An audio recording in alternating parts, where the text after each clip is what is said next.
ونو کتونکو په اسلام کې یو فرقه مخکې تېره شوې وه چې د هغې فرقې نامه جبریه جبریه دا یو داسې فرقه تېره شوې ده چې هغې جبریې فرقې نظریه او سوچ دا و چې انسان داسې دی لږه تیږه کاڼی چې که دلته وي کاڼی کېږي نو دلته به وي او که دغه ځای نه یې پورته کړي بل ځای کې کړي بل ځای کې به هغه وي جبریې عقیدې دا سوچ او فکر و نو دا فکر غلط دی او په امت د عالمانو په اتفاق باندې جبریه چې هغه د اسلام نه خارج و ځکه چې هغوی فکر دا و چې انسان هېڅ شی نه دی مجبوري محض دی هر څه چې کوي انسان دا الله کوي هغوی دا فکر و حضرت علی شیر خدا رضی الله تعالی عنه نه چا پوښتنه وکړه چې انسان ته په دې دنیا کې څومره اختیار حاصل دی او څومره نه دی حاصل حضرت علی رضی الله تعالی عنه ورته ووایي چې ته پاڅه هغه کس یې پورته کړو او ورته ووایي چې ته یو وخت په پورته کړه نو هغه صاحب یو وخت په پورته کړه چې کله یو وخت په پورته کړه نو بیا ورته وایي چې اوس دا بله خپه هم پورته کړه نو هغه ورته وایي په جواب کې چې دا بله خپه خو زه نشم پورته کولی او که پورته یې کړم زه به راوغورځېږم په ځمکه به راګزار شم حضرت علی صاحب ورته وفرمیل چې انسان ته دومره پورې اختیار حاصل دی او دومره پورې اختیار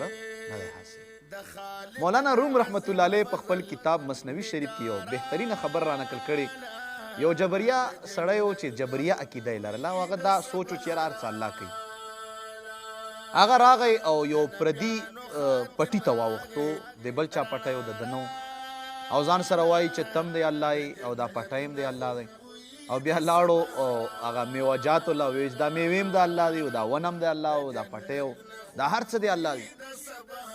او هغه میوه یې په غلا باندې راوشکوله او ویې چې دا راشکول هم الله وکړل او دا خوړل هم الله کوي نو میوې ترې وخوړې او ځان یې ښه پرې موړ کړو په دغې دوران کې د دغې پټي چې کوم مالک دی او زمیندار دی هغه ورته پټ هغه چې وکتل چې یاره دا سړی ځان سره یې چې دا هم د الله دی او دا هم د الله دی دا تمامې خبرې د دغې جبریه سړي والا دغې زمیندار واورېدې نو لاړو او پړی راواغوستو ویې چې دا پړی هم د الله دی زمیندار سره اوس په هغه خپل زبان کې خبرې شروع کړې دا پړی هم د الله دی یو ډانګ یې راواغوستو چې دا هم د الله دی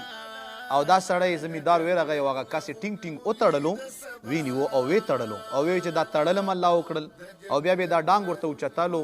او دغه جبریه سړی به یې پرې وهلو چې دا وهل هم الله کې نو چې ښې کسابي کړو برابر یې کړو او ویې وهلو نو هغه سړي بیا توبې وښکې چې ما د دغې عقیدې او نظریې نه توبه دو ما خو داسې یو فکر جوړ چې دا هر څه دی الله دی او بس دا انسان چې څه کوي دا الله پې کوي خو داسې خبره نه و وروڼو موږ له داسې سوچ ساتل نه دي پکار بلکې موږ له داسې سوچ پکار دی چې دا هر څه چې کېږي د الله په اراده باندې کېږي خو په ښو کې د الله حکم دی چې دا وکړه او په بدو کې د الله پاک خفګان هم دی او حکم یې نشته او نه پکې رضا شته او په ښو کې د الله حکم هم دی او رضا هم دو او الله پې خوشحالېږي الله تعالی زموږ تاسو له داسې غلطو پلطو عقیدو نه مکمل طور باندې حفاظت